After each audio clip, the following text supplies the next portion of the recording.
So what I'm really going to do is exactly pick up from where Nazi left off.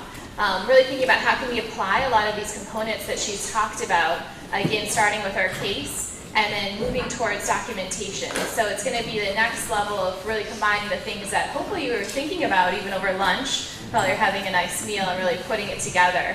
But I put back up here the case that I had introduced at the beginning. So I want you to take a look at this just to get that refresher. So remember, this is our female veteran that was 29 years old, had those 18 reported suicide attempts, chronic SI. But remember, we had talked about that currently, though, she's reporting below baseline ideation, stable mood. We also have the BSS score that Nazi just talked about, so to get you an idea, right now, in the past week, she's at 15. She has those numerous submissions, family history, owns a gun, homelessness issue, but right now it's stable. And then those big diagnoses there with alcohol dependence, but current sobriety, and then BPD. Also, now that everybody is pretty much back in the room, I wanted to jump back to one of the graphs that I had showed earlier in the morning. So if you can go back in time several hours, there were some questions about whether or not poisoning included overdose, and I did want to confirm that yes, in fact, that is included in that category.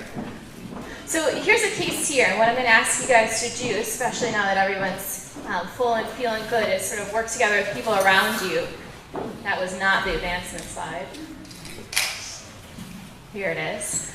And I want you to think about all the things that we've talked about so far that are part of that suicide risk assessment. And with some neighbors around you, using this case, and I'll flip back, I want you to think about what risk factors are really jumping out, what warning signs are there, what protective factors do you know about, would you want to ask about. Really to think about how can we put together these pieces that we just discussed to move into our suicide risk formulation. So that's what I'm going to give you guys about 5 minutes or so to work with people around you, come up with a list, get an idea, and start formulating in your mind. If I had to right now, with just this limited amount of information, what would I put down for my suicide risk formulation? How would I be judging the severity of this person's risk? And we're going to talk about that next. And if there are lots of things that are missing that you know now from our exhaustive introduction there for the last hour and a half, what are some things that you would be sure that you want to ask more questions about? So also take note of that. So go ahead and get started with those around you, and then I'll pick us back up here in a few minutes. So I'm curious to hear and have us start to think about, I'm pretty sure you guys are going to knock this out of the water, but you know, if we take a look at this case, what do we know so far? What are the red flags that have come up that you're curious about, you're seeing, this is not so great, I need to kind of check into this a little bit more. What's jumping out? Yes? Yep, the gun.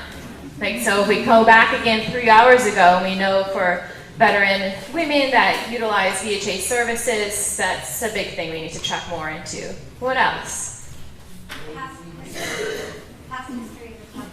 Yep, past history of attempts. If there's one thing that goes off on your head and that we know is an important predictor for future suicide or self-directed behavior is if the person has had 2 or more suicide attempts, they're in that danger zone. We really need to attune to that. Psychiatric admissions, finding out what the most recent admission was. Yeah. Being fresh out of the hospital. So the psychiatric admission, when was the last one? Is she just fresh coming out of a recent one? Which, hoping you're thinking about in your head, remember that's at a period of risk after someone's been discharged, so that would be an important factor to know. Yeah. Family history of suicide. Yep, family history of suicide. So those are one of the things that Nazia talked about where we can't change those factors, but they really go into that risk formulation. Yep. Yeah. Not just the gun, but does she have ammunition and where does she keep it?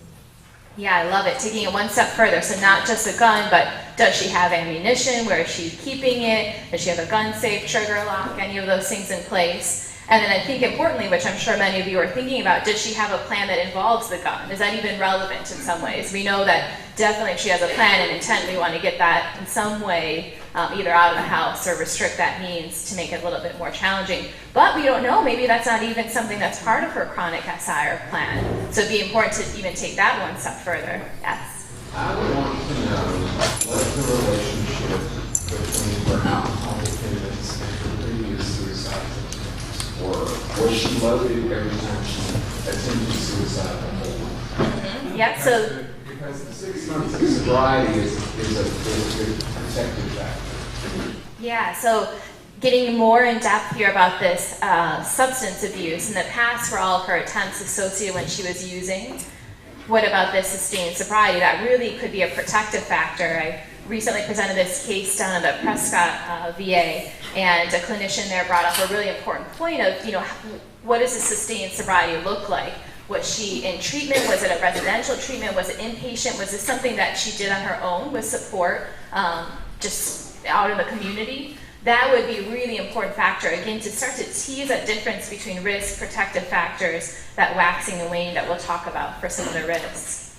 I might want to know about how stable these protective factors or these, improved lowering the risk factors are, like the housing, that she engaged in treatment and so forth.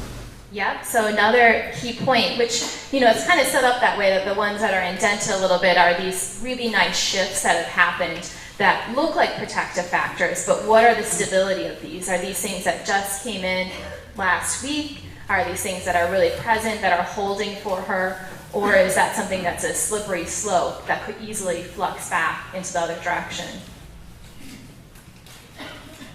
What are some things that you want to know more about? So we've touched on some of them in terms of assessing method and plan, but what else would be really helpful for you if you had to make this risk formulation right now? Relationship with the family. Yeah, relationship with her family. I'd even broaden that for other support, friends, thinking about even providers. Is she living alone or in supportive housing? Any friends nearby? Yeah, is she living alone? Is it supportive housing, friends nearby? That would also, similar to the alcohol dependence, thinking about, was that something that she achieved on her own? Even if she was seeking services, that's also a great sign. If she's utilizing our services to get that housing. How about way in the back? What was your common theme of triggering suicide attempts, and so are the conditions set now? Great one. So what's a common theme, the trigger of those previous suicide attempts, and are those present right now? Is it a similar context? Yes, go ahead. Oh, no, I was just going to say, because of all these factors, I'd be asking her about treatment and if she had any plans. Yeah, specifically in draft, like Nazi talked about, is there intent, is there plans? Right now, it's written in such a way that suggests that that may not be the case because she's reporting above baseline mood, below baseline SI, but we wouldn't know that for certain. And again, going back to this idea of even if we ask that initial question about SI and someone says no, that's not the end of the story. It's more complex and complicated. I want to know about the previous suicide attempts, what her means were for those. Was there any possible mislabeling of some of those because she was cutting or something like that? Right, so again, going back to these 18 suicide attempts, which I'm sure as I presented this case, 3 hours ago, and you see it back up there, you're like, whoa, what's going on with that? And we didn't plant him in the audience, but there's a shout out to the nomenclature and the importance, because it could be very well possible, I know with our consult service, that I'll look into charts and I'll see something written down like 5, 6 previous suicide attempts. And then when I work with that veteran, that turns out to not be the case at all. Perhaps some of those were just preparatory, perhaps some of those were different function to them. And so we wouldn't know for certain what these 18 suicide attempts are. Could they just be self-injurious behavior?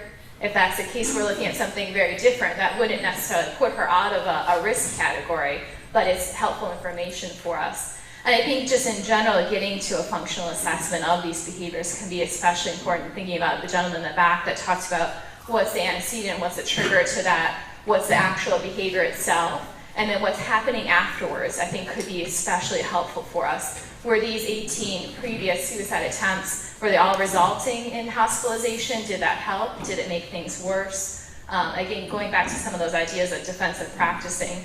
Anything else before I move on? As I suspect you guys did a pretty excellent job. All right, so what if I asked you all now, especially with the brainstorm that you did with those around you and getting to hear other people's wonderful thoughts, if I asked you to classify her risk here in terms of the severity, how many people would put her at low? Yeah, it depends on her answers, yeah. So let's say if you kind of appease me for a little bit, if we go with just what we have, and let's say also we've verified that she does not have current intent or plan, would people say low?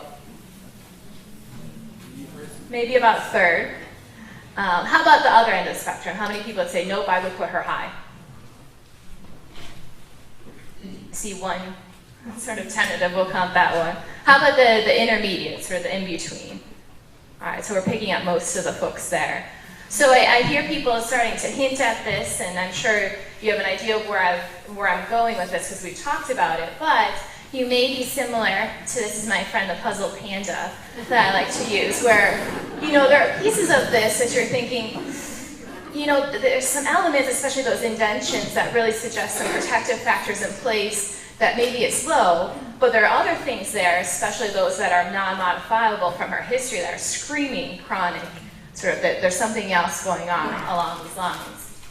So what I want to suggest, and what we really argue in terms of going and moving into your suicide risk formulation, which will be critical and pivotal for your documentation, is thinking about stratifying risk by both severity as well as temporality.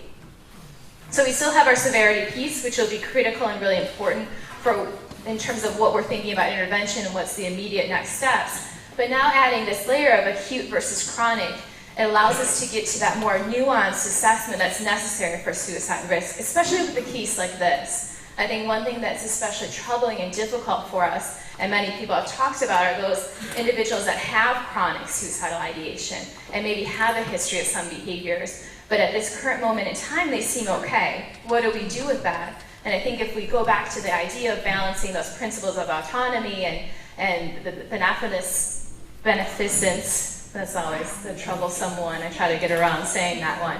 But trying to, balance those two, how can we do that? And I'm going to argue that by stratifying risk, both with severity as well as temporality, we can get to that. So this also goes back to the lovely CPGs as well, so we're going to stream those back in. But if you remember what some of Nazi's slides in section E, it talks about integration. And that's really another way of thinking about the suicide risk formulation. So we're going to take a look here in a second if we break down the acuity across our 3 levels of severity.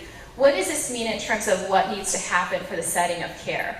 There's going to be different decisions, different outcomes based on how we're assigning that risk. But then also that helps inform our interventions as well. So that's sort of immediate as well as long-term that we're looking at.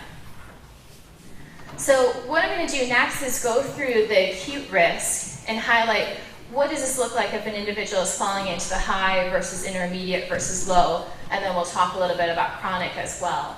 So the way this is set up is we're going to talk about what the essential features are, what this may look like, and then what the appropriate step of action would be.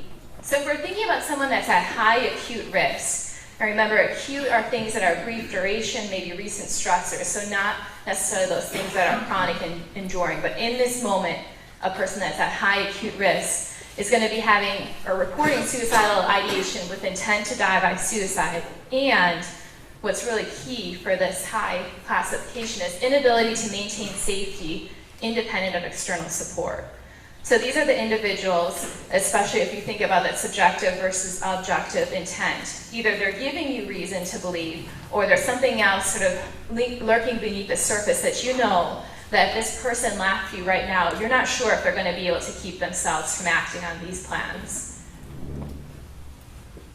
What's likely to be present? I mean, this is not going to be shocking here. So they're likely to have plan, access to means. They may have been recently preparing some of the behaviors, so engaging in preparatory behaviors, or even they may have recently made a suicide attempt. So going back to the nice point about when was that last suicide attempt, how close are we to that?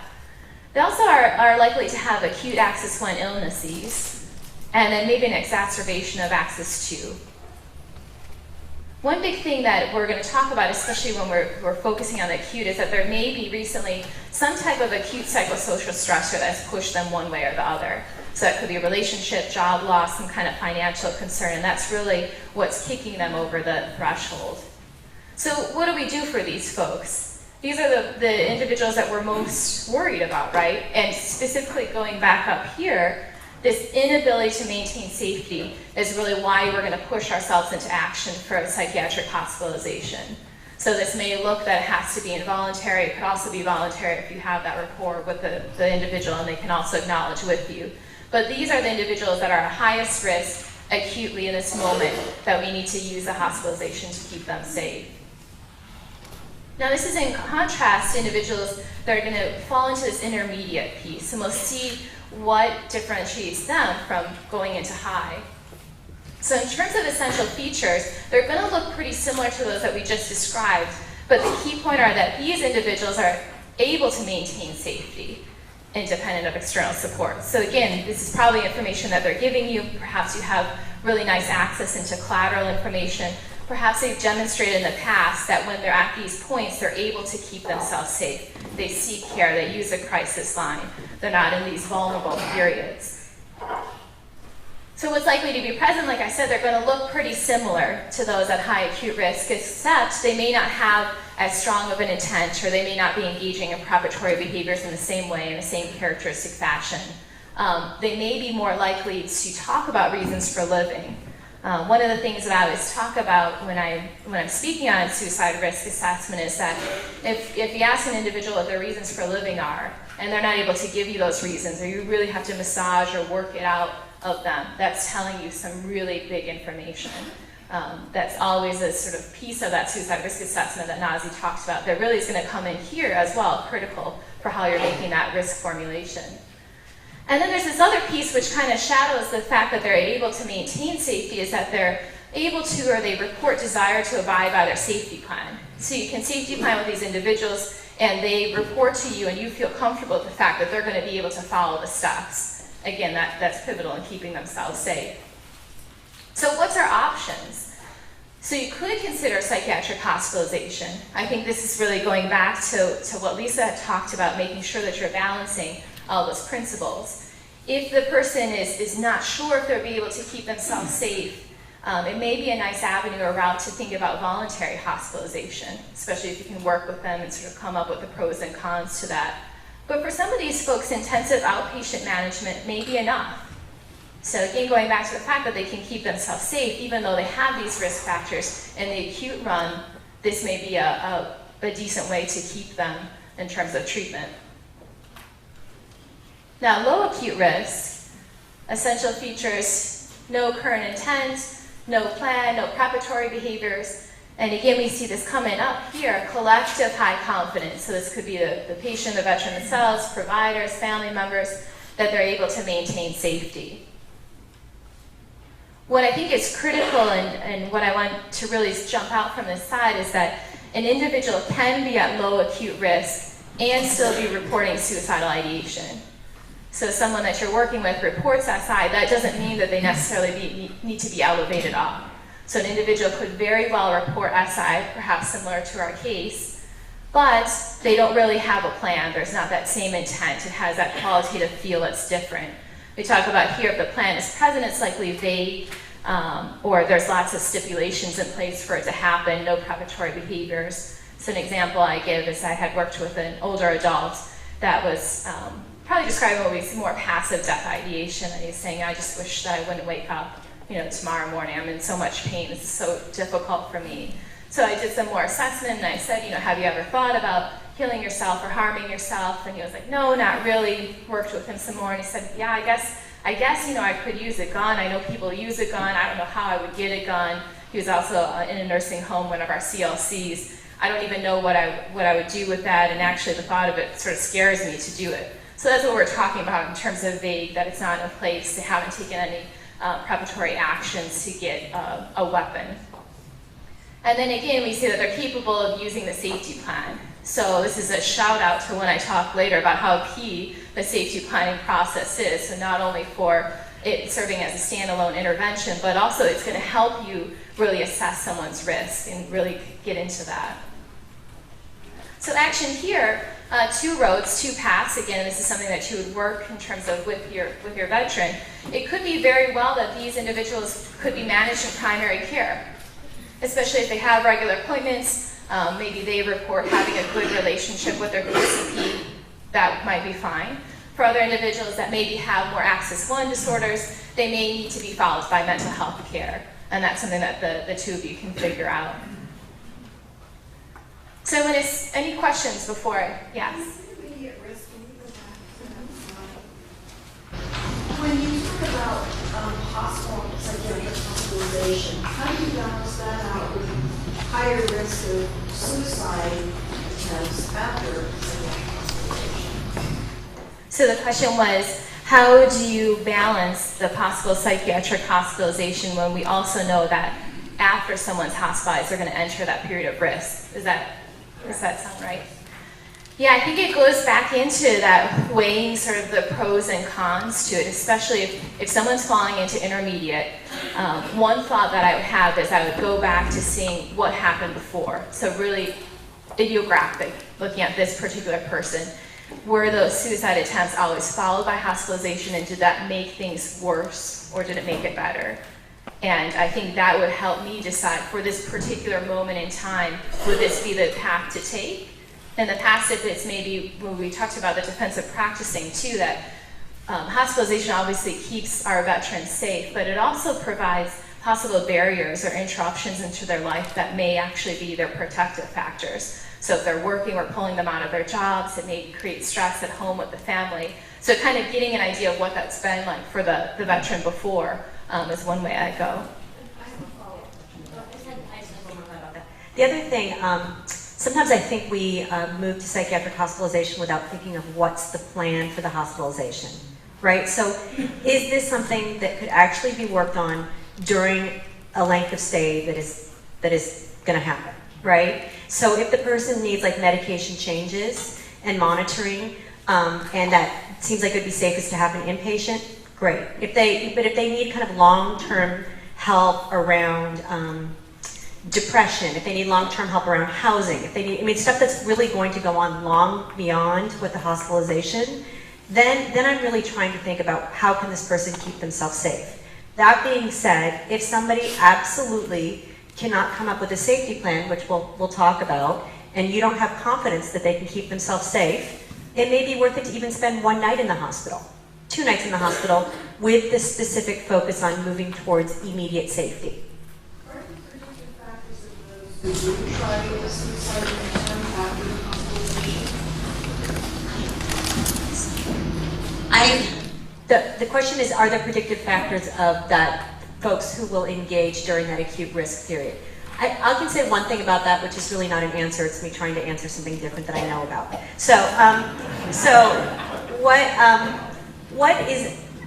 I mentioned before, we developed this program where we're visiting people on the inpatient unit and then visiting them at home.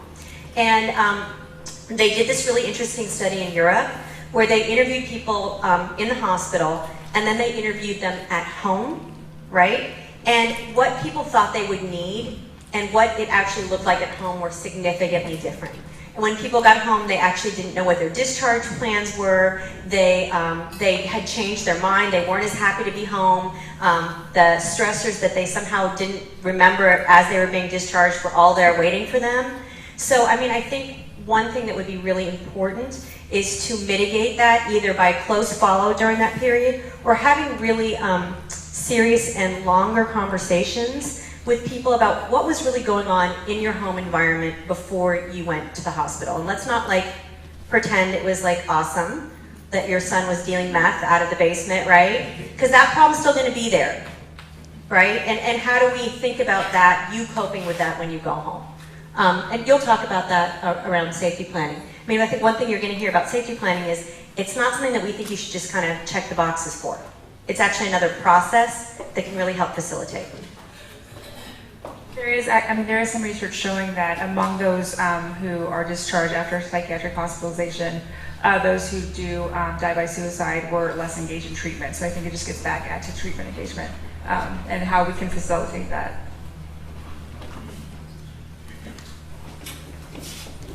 Any other questions? That was a nice one. Just on the lower list, one of the lines was, not having a specific plan with their behaviors. What about people who constantly have a specific plan and not seeing that the intensity of their ideation might fluctuate, but the plan's always there, that trust need is always there. how would that influence reviews? Like, so they always see the intermediate level or? Right, so the question is, thinking about this plan, what about folks that always have a plan in place and perhaps they always have access to means to act upon that plan? I think that's where we go back to this acute versus chronic piece. So acutely, if this person is not reporting any significant changes in terms of how that's been, I think we'd be looking at between low or intermediate in terms of acute risk. But if they're reporting absolutely no intent to act upon that plan that's sort of there, especially if it's a vague one, even if they have access to means, and I think we're looking again more on that low side, because remember, low acute is sort of in this immediate future, the next few weeks, is this person going to act on behavior? So it probably needs some more assessment, but if there have been any changes around that, then it's suggesting probably elevated risk. But if it's something that's pretty stable, it's been that way for quite some time, everything else is falling into place, that it would likely be a low acute risk. Now when we turn to chronic though, that may be something else. And that may be, again, getting back to this idea, this nuanced way of picking up all these different tracks that are going on, especially when a lot of the stuff is complicated, it's messy, right? I mean, we make these beautiful charts and all this stuff of people falling in, but it doesn't work like that in real life. And so I think that's where that clinician judgment comes into play, especially if you have a long-term therapeutic relationship with someone. You'll be able to really tune into that and assess whether that's switching. Of course, it's more challenging if someone's presenting to a clinic where you have to assess the moment you don't have that history. But probably another shout out for the nomenclature to help with that and really being specific with your documentation. Any other questions? Those have been great ones. Okay, well let's take a look here now in chronic. So chronic, we're thinking about things that are more enduring in nature. They have more stability to them. It doesn't mean that these factors that we'll talk about are irreversible, because some of them can be, especially if people are motivated and engaged in treatment. When we talk about interventions, a lot of these things could come off in terms of what we conceptualize or think about for chronic risk. But for the most part, these are things that are hanging around more than just the past 2 weeks, past month. They're there predictably over time. So of course, from the screen before, you know that we can stratify this across the severity as well. So people that are at high chronic risk, here's what they're looking like, or what's going to be on the table here. Again, prior suicide attempts. So like I said before, it's, as a field in terms of the research as well as clinical judgment, it's impossible for us to predict risk. But one thing that we know that carries a lot of risk with it is if an individual has attempted suicide 2 or more times. So that by itself is probably going to drive someone into this high chronic risk category, since we know that that's such a powerful predictor. But other things like chronic conditions are often on board.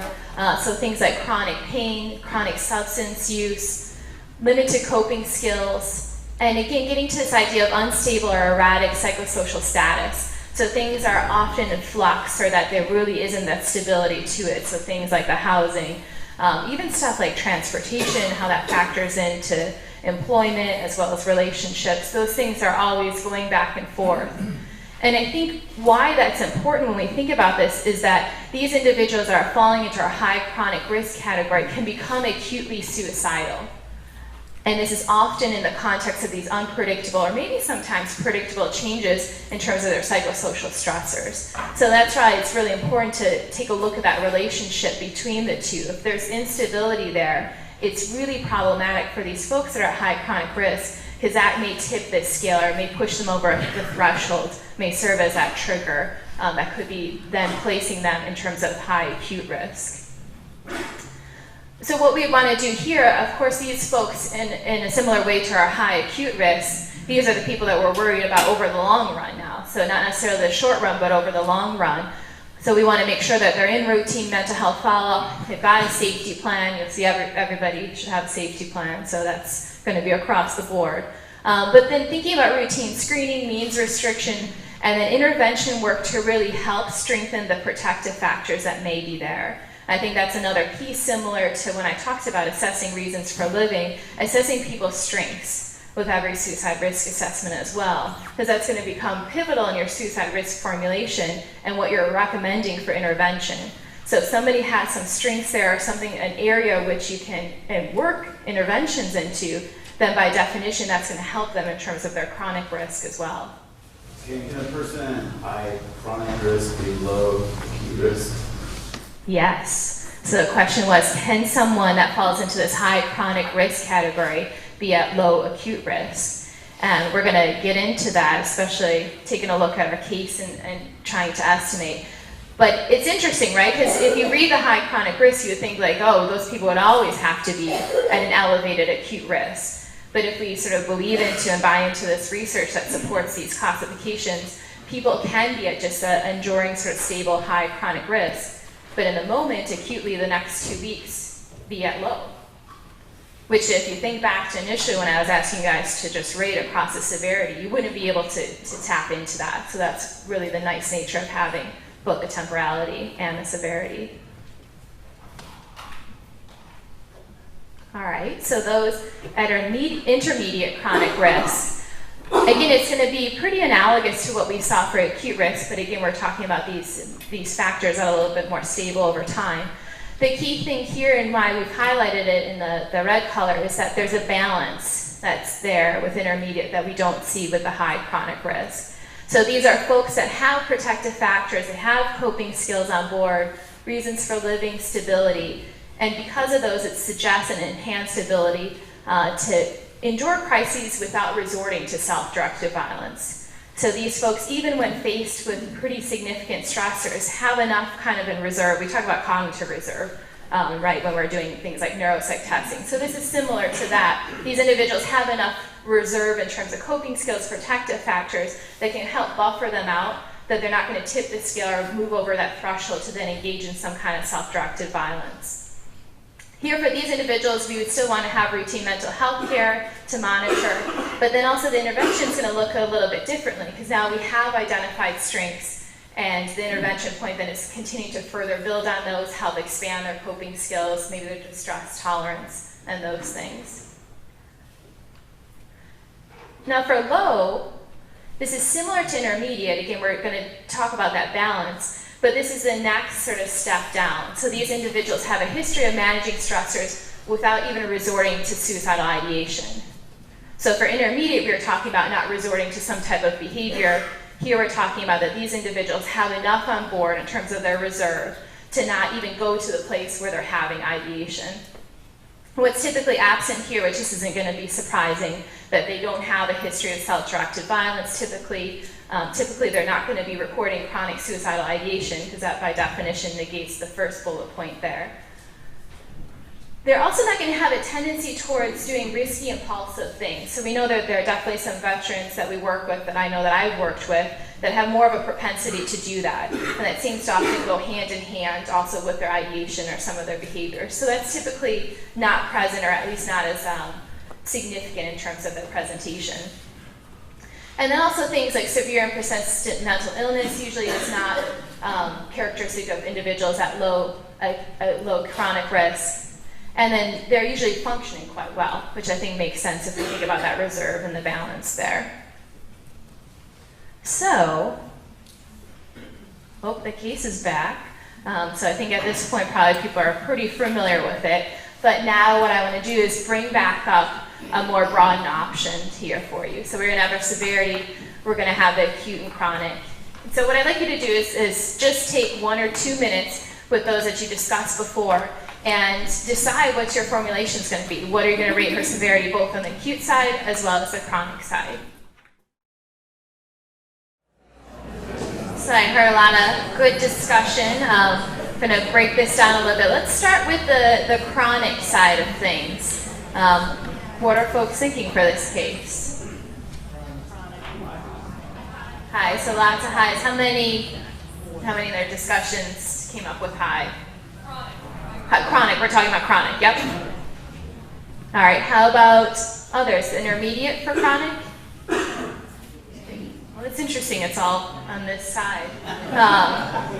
Maybe it was all that sunlight coming in that got them a little bit hopeful for this particular veteran. How about low? Anybody chronic low? Oh, good. I would have had to do some reflective practice if you guys had gotten to that after I spent how long belaboring each of those points. So good. So it sounds like there's some possible discussion here is it intermediate versus high. So for folks that had picked high, what was the tipping point? What made you jump from intermediate to high? All the attempts? I think the way you phrased it about how even if she'd been stable, her history indicated that when her life was stressful, her choice led to potentially self-harm or an attempt. Right, yeah.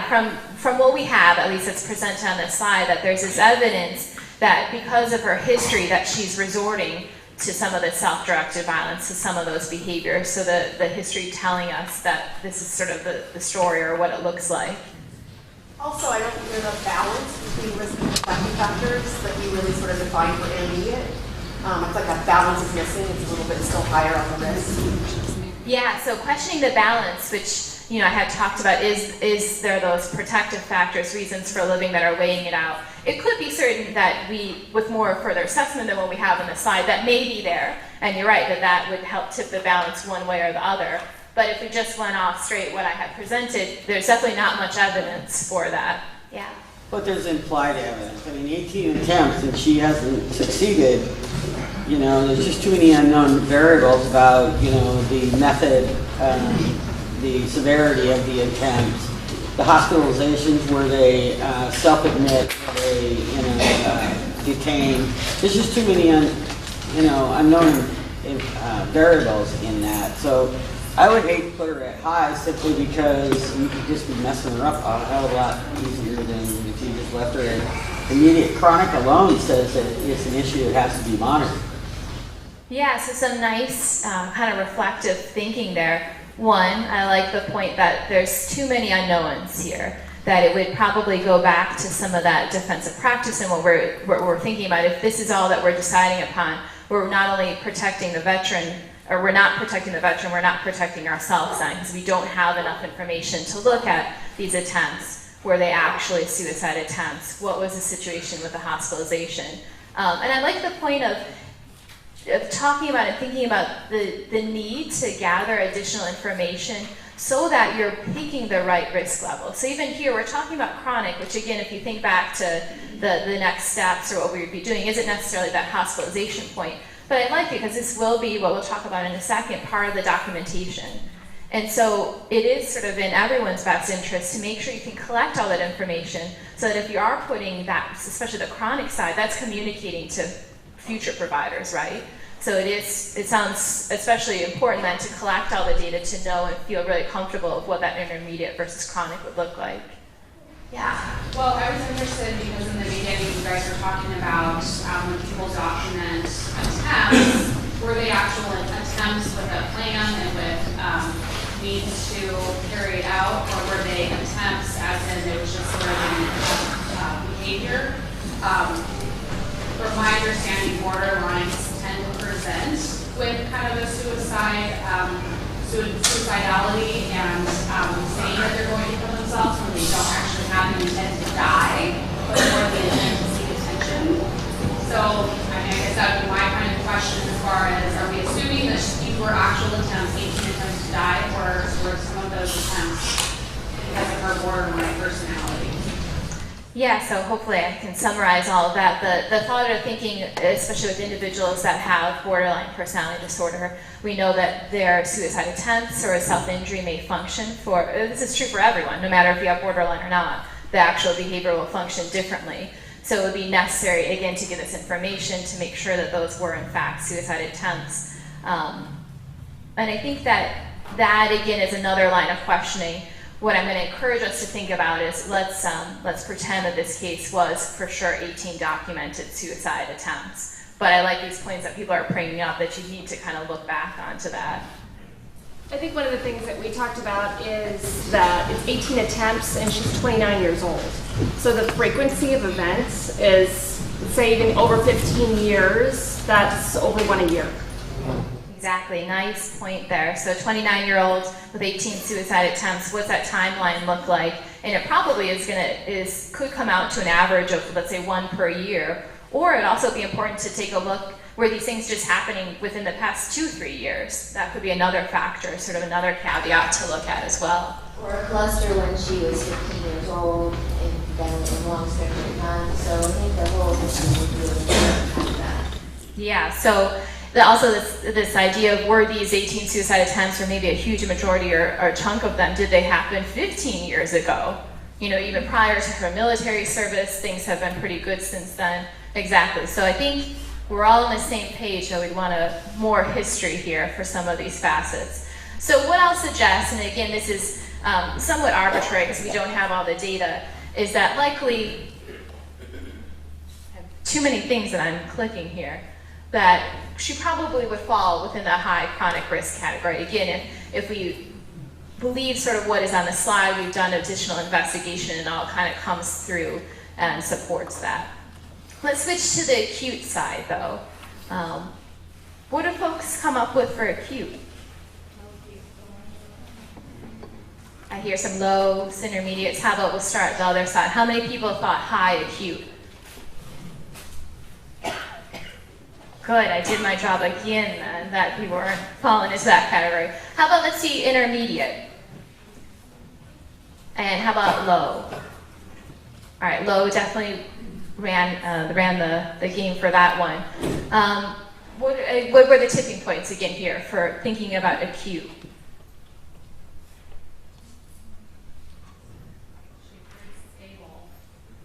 So lots of evidence, or at least report on the side, that there's stability there. BSS score of 15. Like that. So the BSS score, kind of using that to augment, again, as Nazi had talked about, that's, again, falling on the lower side of things. And especially we're talking about acute here, and the BSS gets us the past week. So more evidence then to augment that decision. What else? 6 months of sobriety. Yeah, the 6 months of sobriety, again, we might want to get some additional information in terms of what does that look like and where did that come from. But at the very least, no matter where that is, that's good news for this particular veteran. Especially if we think about the fact that alcohol use, and I'll talk about here in a second how that contributes to this idea of agitation, this idea that you don't want that in terms of when you're having some of the suicidal thoughts. So if that's now out of the picture, this person is probably looking better in the short run. Stable housing. Stable housing, yeah. I have a question about what time frame you're looking to be projecting. You know, we're talking about imminent in the sense of a week, or because it seems to me she's erratic enough that might tip you one way or the other from low to. Right, so the question is, what exactly is that time frame that we're talking about for acute? And we are referring more to imminent, sort of in this moment or the next few days, next week or so, what that looks like. Yeah. About her patterns of homelessness versus not homelessness. I mean, is there a pattern you can identify? She has 6 months of sobriety. Is that her longest period of not being homeless as an adult? And so are we looking at her, if we look at her pattern, are we looking at, well, she's coming to the end of her homeless, of her having a home period, and she's about to enter homelessness again. Yeah, I like that. So thinking about, are there any patterns that we can identify? So for example, with the fact that she has stability in her housing, has that happened before? How long does that last? Again, with the sobriety piece, maybe she's demonstrated in the past that she has certain cycles or patterns. And if we're sort of at the end of that, then it may be more concern that if her history suggests that she'll sort of fall back into a pattern than where she has the ideation, maybe more preparatory behaviors. Yeah. All the way to the back. I would wonder if her ability to achieve and maintain sobriety might reflect at a deeper level a change in her ability to self-care and self-nurture in a good direction. And if she was getting stronger in that way, that would be a good thing. Beautiful, I like that point. So with the 6 months of sobriety, does that reflect even sort of deeper change fundamentally for this particular veteran? Is she taking care of herself in a different way? Is she able to kind of see some of that association between factors in the past that have led her perhaps down a more dangerous path? But yeah, I think you know, that's just one bullet that we had up there, but could be really symbolic of something much deeper when we go to that side of the protective factors. And what is this person, especially with acute, at this place in time looking like? She's just coming with 6 months of something that aided self-discovery in a way that she hadn't achieved before. You better believe that's going to be a pretty strong predictor in keeping her safe. All right, so I think, again, if we go with what we just have, and we've assessed, especially that she has no intent, no preparatory behaviors, nothing to suggest imminent within the next few days or week risk, we're probably looking at here a case where she would fall for a low acute risk at this moment with the information that we have. And this goes back to the question of, can somebody that's high chronic risk actually be low acute risk? And so I suggest for your consideration that this may be something along those lines to think about, that someone may be having these enduring factors or these historical factors that place them at great risk, but still in the moment if things fall into place and they're in a good place, that they could be at low acute risk.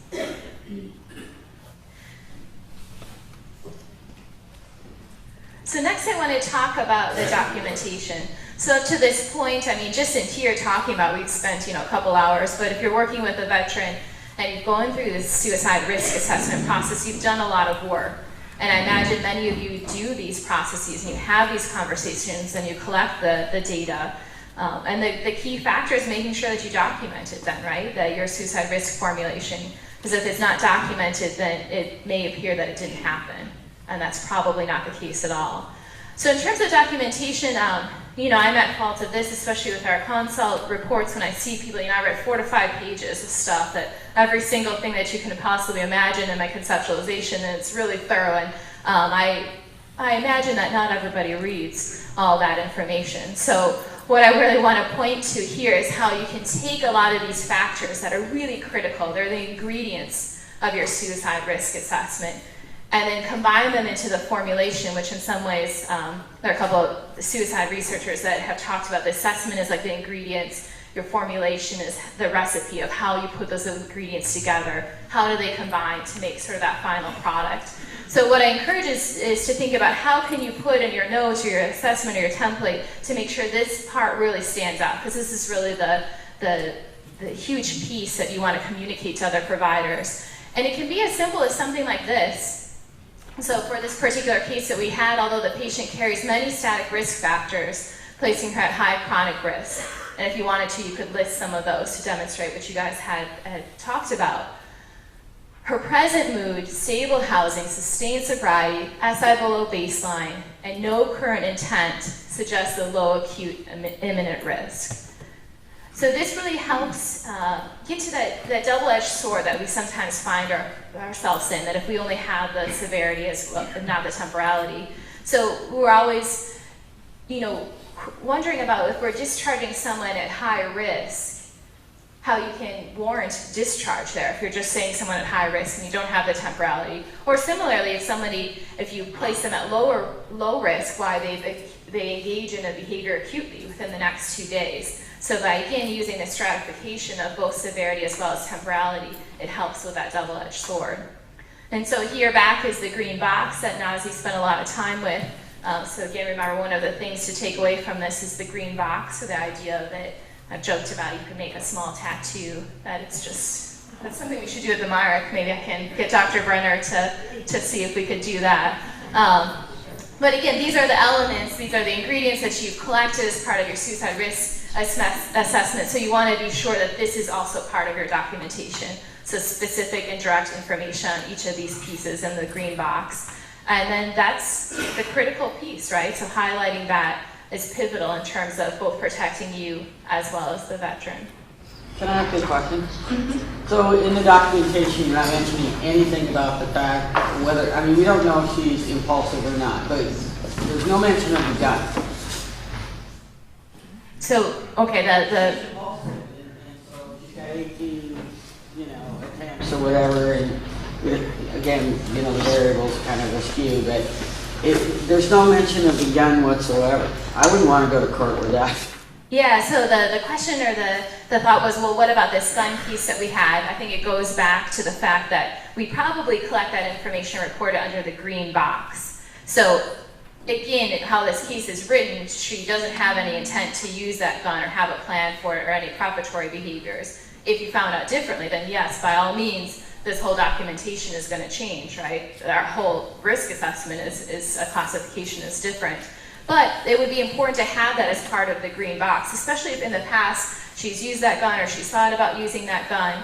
They can talk about plans that she's had previously, the fact that she has the access to means. So that's why, in addition to this paragraph here where you're having your risk formulation, you're also documenting really nicely these pieces in the green box that would then reflect that. So it wouldn't be that you've ignored that, even if it's not an issue right now, it's still collected, it's in there, which is especially helpful for the next provider, someone that may come in contact with her, that that piece of information is part of the final conclusion there. Any other questions, thoughts about this? All right. So next I want to transition us into some conceptual models. And this is one of my favorite things to talk about, think about, spend a lot of time with some of these things I'm about to present. And the reason we wanted to feature these is really, we just spent 4 hours, let's say, talking about all these components, risk assessment, background, and at times I think it can present itself almost like in a checklist fashion, right? And that's overwhelming. I joke about if we had a doctoral student complete a dissertation and all the possible risk factors and warning signs and protective factors, they would never graduate, right? Because it's just indefinite. It would be so long, it would be like scrolls of paper. And so how can you actually work with that as a clinician? It can be really overwhelming, especially if this isn't something that you're doing on a daily basis. For the 3 of us, this is what we do and what we think about. But for those of you that may just contact a veteran every now and then, this is a lot of information to hold if it was just this checklist fashion. So I'd like to share a couple of conceptual models to help perhaps conceptualize some of these pieces in a different way. I know lots of times people are visual learners and presenting that in that fashion of how can you have these models sort of in the back of your mind to help you guide your suicide risk assessment and formulation, which I think then will ease both your confidence and your comfort. One thing, there was a recent article by Ganzini with some veterans, which was a qualitative study, and it basically asked them what things work and don't work when people ask you about suicide. And one thing that came out loud and clear, which those of you that are qualitative researchers know that sometimes this isn't a very easy thing to do, but even within qualitative research, everyone said this idea of being very specific and being direct. But also this notion of picking up on whether or not the provider felt comfortable, and Nazi had talked about this as well. If you feel comfortable and you feel confident in asking these questions, according to this research and some other empirical data that we have, that helps make the process so much better. So what I suggest and what I hope is that some of these models may increase your confidence and comfort so that it is making a better process overall. So the first one I'm going to talk about is Rudd's fluid vulnerability theory. How many folks have heard of this before or are aware of it? All right. 2, 3 maybe. Good, so I am pleased to present this to you today. So I'm going to talk just briefly on the core concepts of this theory. The first is that suicidal episodes are time limited. So what this means, and I hope that this isn't a surprise based on what we just talked about in terms of acute versus chronic, it's actually physiologically impossible for the body to be at an indefinite length of time at crisis and distress at its peak. Just as human beings, that's impossible for us to be at that threshold so high without a time-definite period. So this theory you'll see is symbolic of that these things are in flux, that it's not always enduring over weeks or months. That's impossible. But similarly, the factors that trigger an episode and determine the duration are fluid, which again should also match what we had talked about, a lot of those risk, protective factors, warning signs. These things ebb and flow, and it's a combination of how they ebb and flow together that really helps us with the risk formulation. And then finally, a critical one is that baseline risk varies from person to person. So we're going to take a look at this here.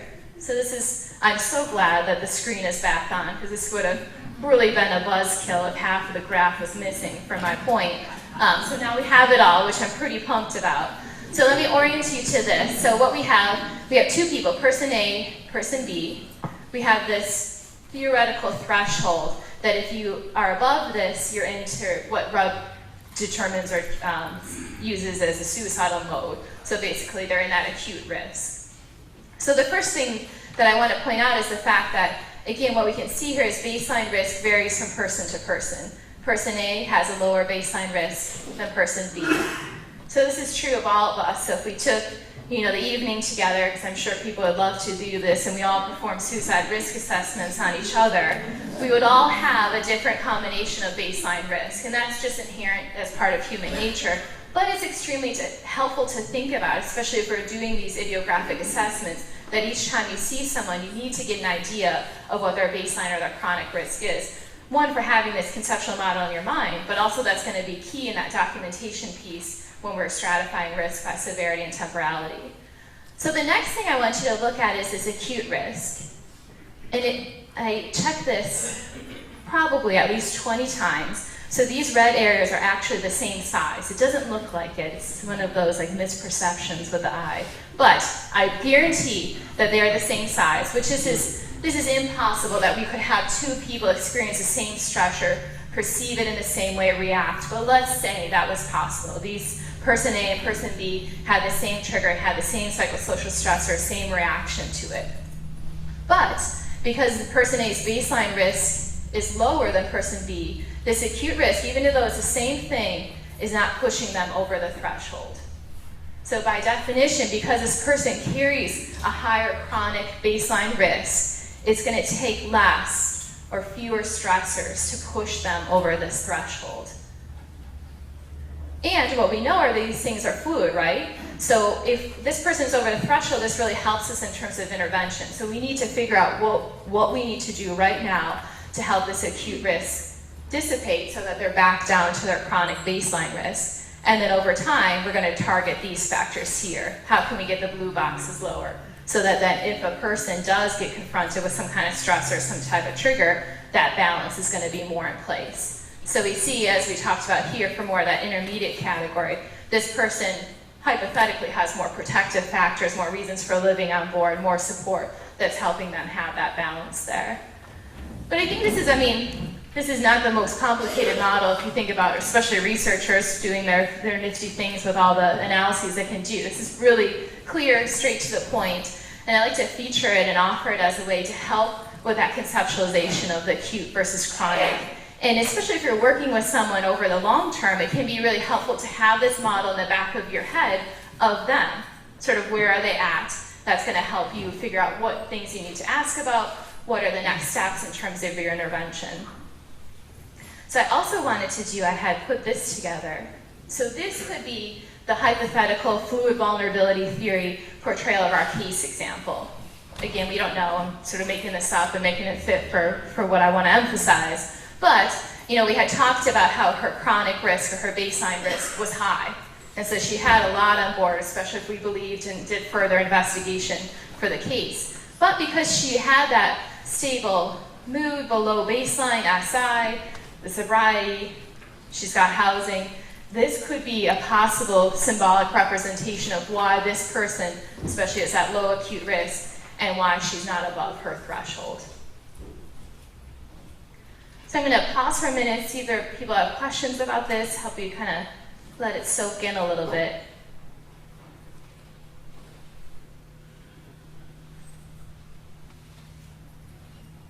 Yeah. When you say suicidal mode, is that planning or attempting? What type of behaviors is that? Yeah, for Rod, he uses, the question was what's happening with the suicidal mode. So that would be, again, thinking back to this imminent, so they're making preparatory behaviors, they're moving towards action, they're sort of at that heightened risk period. Yeah.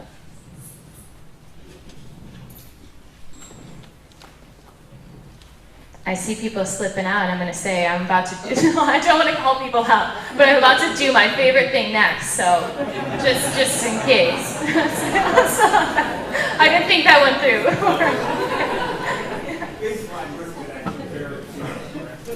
Right, so the question was baseline risk. That could even fluctuate or vary. So we talked about across individuals, but also for the person in and of themselves could also vary based on intervention factors, sort of what's going on for that person, for the ones that aren't stable over time. all right, I'm feeling really guilty that I made some people stay in their room if I don't move into it. So I'm going to move on here. So the next model and theory that I want to share is the interpersonal theory of suicide by Thomas Joyner. How many people have heard of this one? All right, some more people. And you also know, so I feel like you can also leave if you need to.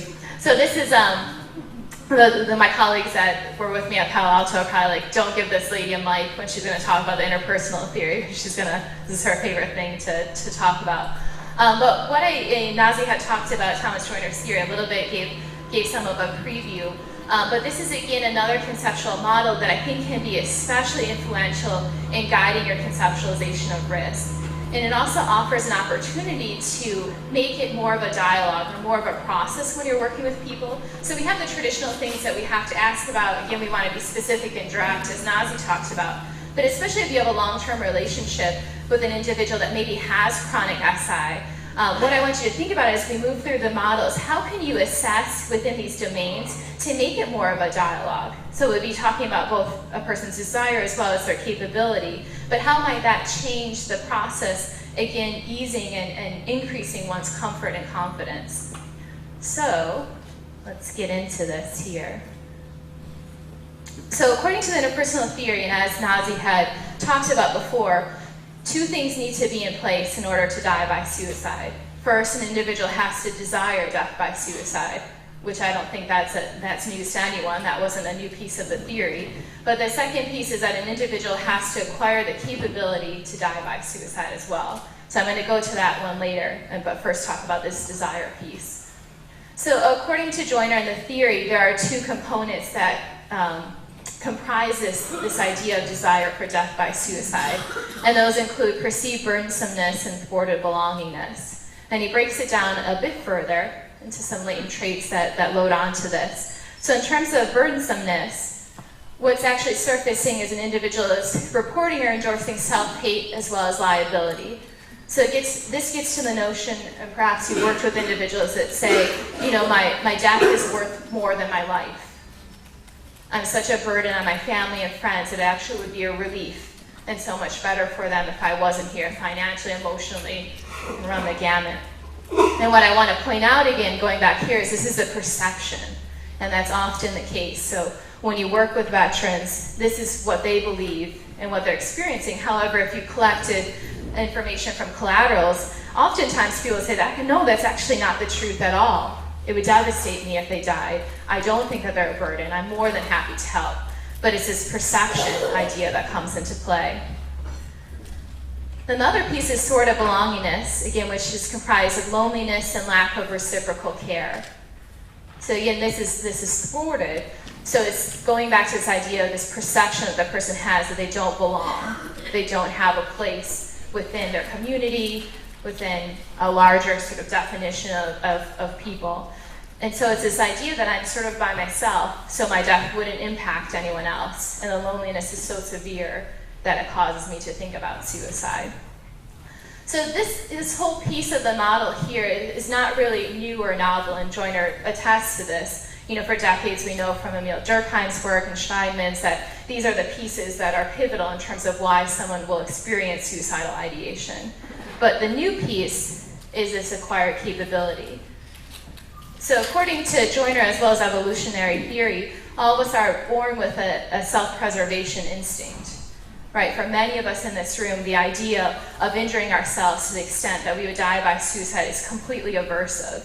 And so that makes sense as humans, that if we didn't have aversion to this, it would be really hard to reproduce and sort of pass on our lineage. So according to Joyner, what needs to happen for an individual to be capable of death by suicide is they must overcome this self-preservation instinct. And there are two ways, according to Joyner, that this falls into place. So the first is experiencing this fearlessness about death and dying. And so we'll talk more about this in a second. But the idea of taking your own life, the idea of you dying, other people dying around you, isn't scary. It's not aversive. And then the second piece is this heightened pain tolerance. So again, one must overcome that threshold and that they wouldn't be aversive to the idea of actually harming themselves. That would probably come with quite a bit of pain. So the key factor then is this overlap here. So when these components are in play together, that's again, according to this theory, if you buy into this model, that's when we need to be most worried, or when someone's at greatest risk, when they're both desiring as well as have the capability to die by suicide. So again, I suggest, thinking about how could this be part of a working model in your mind. So you can have lots of questions here on this side of asking people how they feel about, do they belong, do they feel like a burden? That can really play into that risk assessment for ideation. But this is a novel component, one that we might not think about all the time. When we're assessing people's past suicide attempts, that's giving us an idea about their acquired capability, right? Because they're engaging in further and increased amounts of painful and provocative events that will increase their threshold. But let's take a look at this with another graphic here. So this is perhaps the continuum of self-directed violence. So starting with, desire has to be there. Lower fear of death is what allows one to have suicidal intent.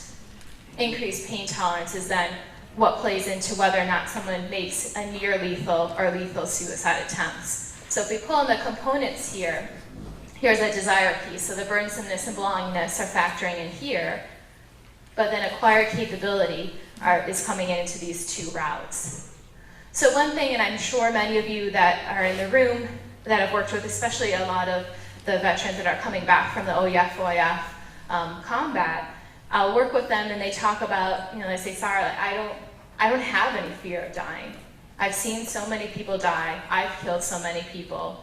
It's just part of my life now. It's not aversive. It's not scary to me. And then perhaps we're talking more about their plans or their intention for the method, that either through rehearsal or because perhaps they have this heightened pain tolerance, they're also not scared or averse to the pain that they would need to inflict upon their chosen method for suicide. So sometimes I work with people that I collect that information, but they don't have any desire for suicide. So they're not at that overlapping category.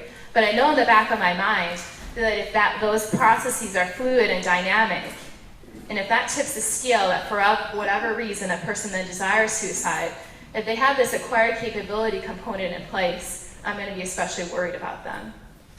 The flip is true too. If you're working with someone that's really endorsing these desire pieces, but then you assess the acquired capability and they say, it scares the crap out of me to think about doing any of this stuff. Anytime I really even let myself think about it, I get really scared.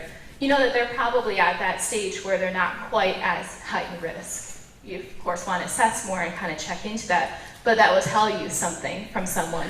They're reporting no fear, they don't have any aversion, versus someone that's like, I can't even think about that. I can't even imagine jumping off a bridge, holding a gun to my head. That's giving you some nice pieces of information. So again, talk about just how this can improve that dynamic process. So by assessing some of these factors and bringing them into your therapeutic risk assessment, it can be more conversational, can be more of a dialogue. And it also can give you some really great information. So you can just lead off with a question that says, have you felt like you've been a burden on those around you? And so it really opens a nice gateway of thinking about whether or not that's just a perception, maybe bringing in some empirically based treatments to help target that specific factor. And what I also encourage is if you like any of these models or use some yourself, I found it extremely helpful to share them with the veterans that I've worked with. So I'll draw out, of course, I talked about if you give me a mic, I'm going to talk about this theory. So same thing, that if it's pertinent, I talk about it with veterans and I sort of play it all out, I make it specific for them. And then we talk about, hey, look at these patterns that are here. And often they'll say, my gosh, I've never seen it this way. I've never seen it on paper. That makes sense, all these factors. And then we say, what if we just change one of them? What will happen? And it's going to change the whole system, right? It will change the whole model. And for individuals that are feeling suicidal, we know that they're feeling hopeless. So something as simple as that, that's part of your risk assessment anyways, can be really influential in helping them gain that piece of hope back. It can be really powerful. Any questions about Joiner's theory? Yep. So how do you reconcile pain tolerance with the fact that chronic pain is a risk factor? I love that question. So I've spent several years kind of looking at the chronic piece. So the question was, how do you reconcile the pain threshold when we know that chronic pain puts people at increased risk? So I think one thing, especially that I talked about, that this theory is new for the acquired capability piece, are people trying to understand the underlying mechanisms that are involved with this. And sometimes it's paradoxical for people that have chronic pain. Many of them can endure pain levels that probably many of us couldn't even imagine. So that's where I would say that the threshold piece comes in. But also it's interesting because they'll talk about, like, I can't tolerate this pain anymore. I just want to end my life. So I am curious about that, and I don't have a perfect answer to that. I think that even if a person is reporting that they can endure the pain but they don't want to anymore, it still suggests that they probably have a change in that threshold, that they know, or they perceive at least, I can tolerate what would be necessary for death by suicide. And also an important part of this theory as well is we know that certain methods would involve more pain or perhaps more fear. And that's one thing that's not really understood, is this generalized across. So sometimes people ask me, well, if someone's overdosing, that might not be the same thing as using a gun or jumping, and how does that factor in? And right now we're not quite sure. But the idea about chronic pain, I think there's more we can do there to investigate what that looks like. I think it's important to talk about the lower fear of death, because in some of my research I've done, and also some experience I've had, that you may not fear death, but then once confronted with it, the idea of staying alive is stronger, and that happens to a lot of people.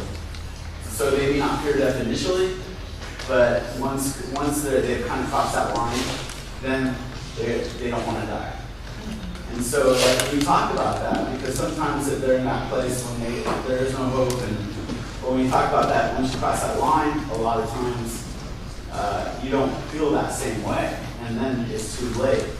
And so it's, you may think it now, but you're not going to think it when you cross it. And there's evidence to support that, through research and then some of my personal experiences. So. Yeah, so he was talking about this fearlessness part, that opening up a conversation about that and really seeing if there possibly could be some cognitive biases, distortion, or maybe even lack of knowledge. So someone may report that I don't have any fear. And what this gentleman is talking about is oftentimes when confronted with the choice of sort of life or death, even people that have reported fearlessness still have a lot of trouble in that moment. It could be because there's some ambivalence there. It also goes back to this point that it's incredibly difficult to kill yourself, to die by suicide. That's just hard to overcome, that self-preservation instinct.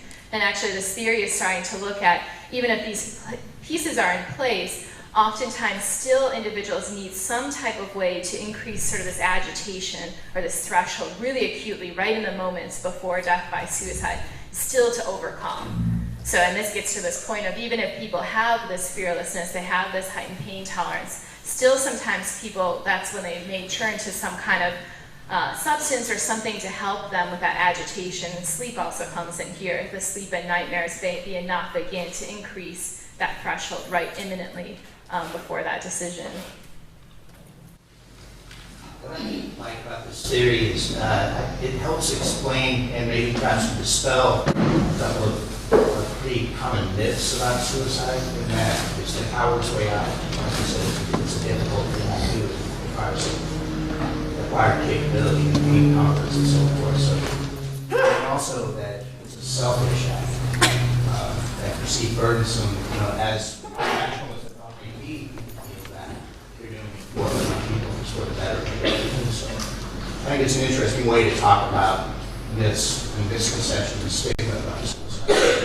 Some of the conceptualization of this theory. Yeah, I love that, and that's sort of another piece too that you can use both for family members as well as veterans themselves. So the theory, if you buy into this, it dispels a lot of myths.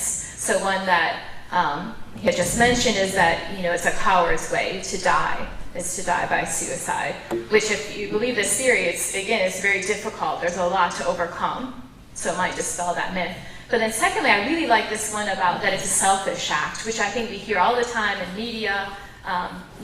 Veterans themselves may even talk about it, their family members, friends maybe. But again, if you buy into this theory, what's happening is actually there's pretty big distorted perceptions there, where the person actually feels like that their death is worth more than their life. And if you ask me, that doesn't quite sound necessarily like a selfish act. It sounds like they're caring too much. And there may be some biases or distortions there that are really at play.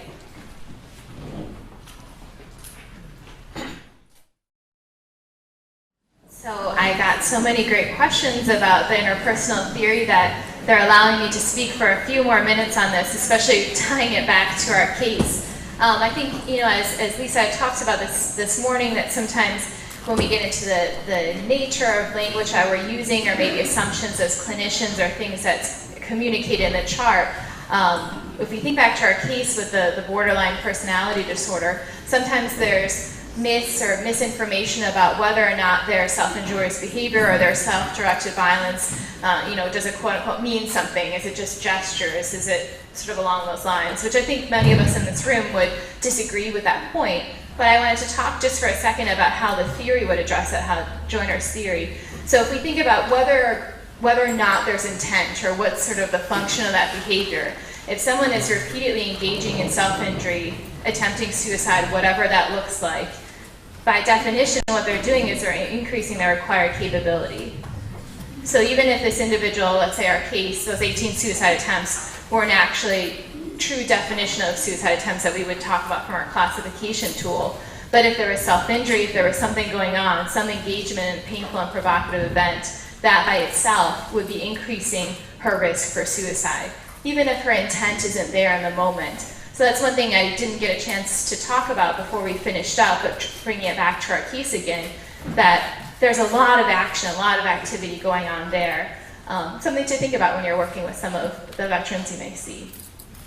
Thanks also for people coming up and asking some extra questions about that. So I'm going to advance us here to our intervention. So we're going to talk first about talking about some EVPs, and then we're going to go into safety planning. And then Dr. Brenner will be coming back up to talk about some other questions that you all have brought to us in addressing things like case and death. We hope to also hit on cultural factors and how that plays into suicide risk assessment, and how even just the culture thinks about suicide.